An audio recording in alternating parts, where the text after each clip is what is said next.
ትችላለህ። ዝም ብላችሁ እንዲህ ማለት ገደም ምትሉና ጌታዬ ኢየሱስ ክርስቶስ ሆይ ማረኝ በሉ። እስኪ በሉ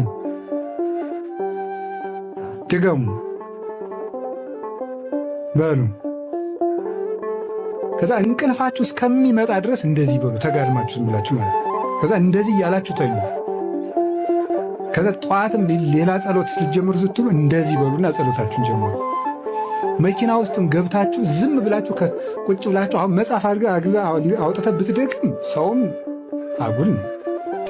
ግን የሚቋረጥ ጸሎት ከሆነ ግን ድገም ዝም ብለህ ሰውን ተወየተ እንደው ግን ቁጭ ብለህ ዝም ብለህ ታክሲ ውስጥ ይሁን የትም ውስጥ ሆኑ ዝም ብላችሁ የትም ውስጥ ናችሁ ግጥም አድርገህ አንደበትህን ሌላ አይኩ እንትና ማክሰኞ ዕለት እንደዚህ ያለ ለምንድን ነው እኔ እንጃ እስቲ ቆይ እጠይቀዋለሁ ከምትል ዝም ብለህ ጌታዬ ኢየሱስ ክርስቶስ በሉ